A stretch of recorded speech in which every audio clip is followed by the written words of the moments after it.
नमस्कार, मी पंजाब डक. मग राज्यात आता पाऊस कधी येणार आहे? तर खास करून आज मुद्दाम म्हणून त्याच्यासाठी अंदाज येणार आहे.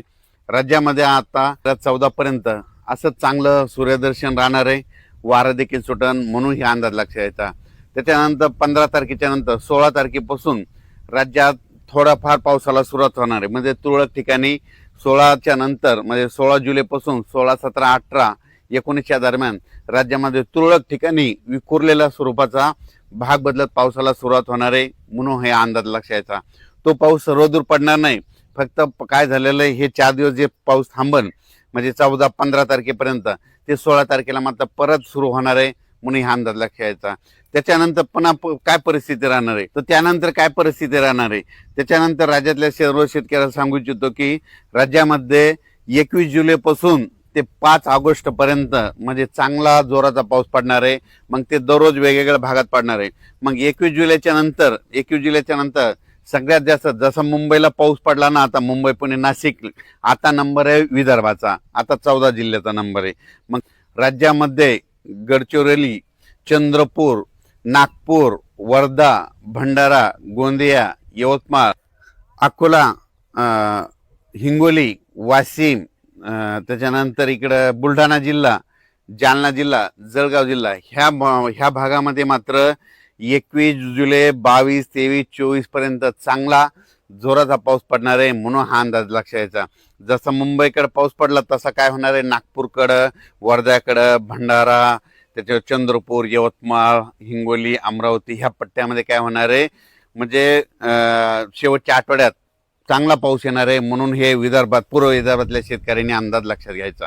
21 जुलै ते 5 ऑगस्टच्या दरम्यान विदर्भामध्ये चांगला पाऊस पडणार आहे. पूर्व विदर्भ आणि पश्चिम मध्ये 6, 5, 11 जिल्ह्यामध्ये चांगला पाऊस पडणार आहे म्हणून विदर्भवासियांसाठी आनंदाची बातमी. म्हणून विदर्भातल्या शेतकऱ्यांनी 20 तारखेपर्यंत तुम्ही तुमचे शेतीचे कामे करून घ्यायचे, कारण की 21 तारखेच्या नंतर चांगला जोराचा पाऊस तुमच्या भागात येणार आहे म्हणून हा अंदाज लक्षात घ्यायचा. जसं मुंबईकडे पडला तसा आता विदर्भाचा नंबर आहे. नागपूरचा, वर्ध्याचा, भंडाराचा, चंद्रपूरचा, गडचिरोलीचा त्यांचा आता नंबर आहे म्हणून हा अंदाज त्यांनी लक्षात घ्यायचा. पण तुम्हाला एक सगळ्यात महत्त्वाचं सांगू इच्छितो, पंढरपूरची दिंडी परतल्याच्या नंतर मात्र राज्यात माझा जोराचा पाऊस पडणार आहे म्हणून ही अंदाज लक्षात यायचा.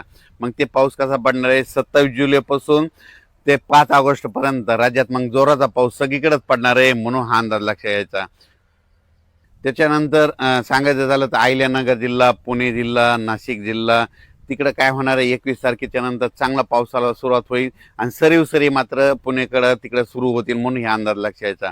त्याच्यानंतर इकडं सांगली जिल्हा झालं, सोलापूर जिल्हा झालं, लातूर जिल्हा झालं, धाराशिव जिल्हा झालं. जुलैच्या शेवटच्या आठवड्यामध्ये तिकडं पाऊस येणार आहे.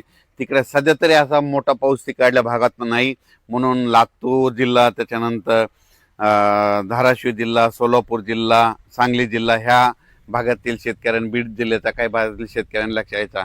आता हे जे पाऊस येणार आहे म्हणजे आता 21 जुलैपासून जे जास्त पाऊस फक्त आता पूर्व विदर्भ आणि पश्चिम म्हणजे 14 जिल्ह्यामध्ये जास्त पडणार आहे म्हणून हा अंदाज लक्षात यायचा. त्याच्यानंतर यात्रा परतल्याच्या नंतर मात्र महाराष्ट्रामध्ये सगळीकडे जोराचा पाऊस पडणार आहे म्हणून हा अंदाज लक्षात यायचा. म्हणजे 27 जुलैच्या नंतर राज्यात मग 27 जुलै ते 5 ऑगस्टच्या दरम्यान मग राज्यात सगळीकडे जोराचा पाऊस राहील म्हणून हा अंदाज लक्षात घ्यायचा. तसेच काही जिल्ह्यामध्ये आणखीन अद्यापही काही भागात पाऊस झाला नाही. त्याच्यामध्ये नंदुरबार जिल्हा एक आहे, सोलापूर जिल्हा एक आहे, लातूर जिल्ह्याचा काही भाग आहे, धाराशिव जिल्ह्याचा भाग आहे, बीड जिल्ह्याचा काही भाग आहे, नांदेडचा काही भाग आहे, सांगलीचा काही भाग आहे.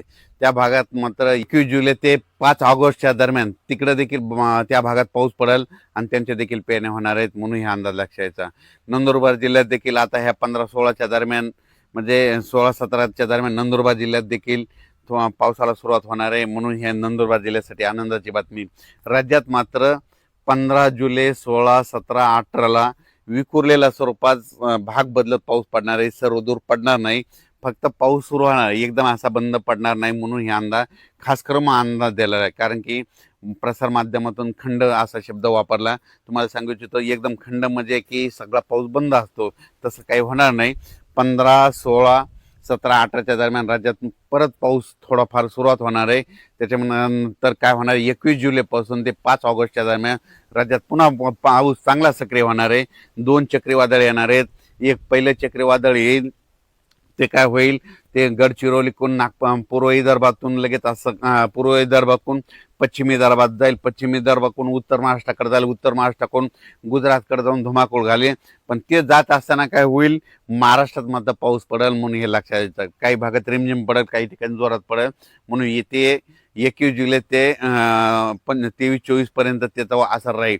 त्याच्यानंतर परत एकदा पुन्हा एक आणखीन पाठीमागून एक लो प्रेशर तयार होईल आणि त्याचा पाऊस पुन्हा काय होईल 27 जुलैच्या नंतर, ते 27 जुलै ते 5 ऑगस्टच्या दरम्यान ते पाऊस येईल. म्हणून हे अंदाज लक्षात यायचा. राज्यात ज्या भागात अद्यापही पाऊस झाला नाही त्या भागात मात्र 21 जुलै ते 5 ऑगस्टच्या दरम्यान पाऊस पडेल आणि त्यांची देखील पेरण्या होतील. म्हणून हे अंदाज शेतकऱ्यांना लक्षात यायचा. अचानक वातावरणात बदल झाला, परत एक मेसेज दिला जाईल. धन्यवाद.